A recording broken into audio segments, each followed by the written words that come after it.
بهشت زیر پای مادره، یعنی دم دست مادر. شما بهشت میخواهید برید سراغ مادر، او بهشت رو به شما خواهد داد. به او محبت کنید، به او مهربانی کنید، به او خدمت کنید، از او اطاعت کنید، به او احترام کنید، او بهشت رو به شما خواهد.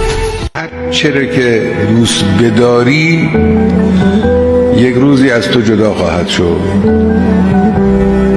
همه این اشیایی که انسان در دنیا دوست می‌داره، فرزند را، مال را، اشیای گوناگون را، مقام را، هر چه دوست می‌دارید بدارید و بدانیم قطعاً یک روز بین ما و این محبوب ما جدایی خواهد افتاد. 100 بار تکرار میکنیم، باز یکی از اون طرف صداش بلند میشه راجع به مسئله شیعه و سنی و اختلافات و شکاف‌ها. و چرا این کار رو میکنن؟ چرا به سود دشمن کار میکنن؟ نمیدونن که انگلیس‌ها هنرشون ایجاد اختلاف است و یکی از گسل‌ها و شکاف‌هایی که همیشه انگلیس‌ها استفاده کردن شکاف بین شیعه و سنی بود. نکنید، نکنند. برادران ضد با هم زندگی کنید. اختلاف نظر بله هست، در اعتقادات هم اختلاف نظر هست، در عقاید هم اشتراک نظر هم هست. این همه مشترکات داریم، اینا رو به کلی ندیده بگیریم بریم سراغ اختلافات. نگذارید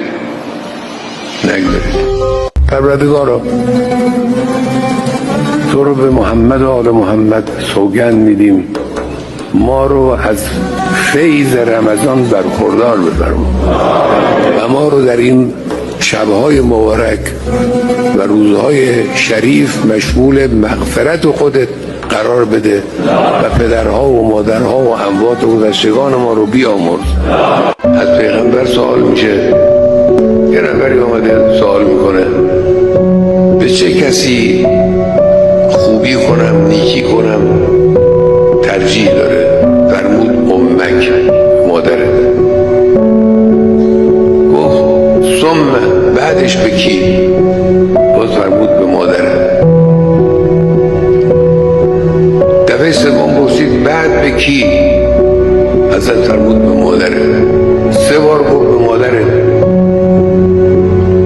گفت بعد به کی؟ گفت بعد به پدرت. یعنی پدر مرتبه 4. پول لایق این نیست که هدف زندگی باشه. مقام و قدرت و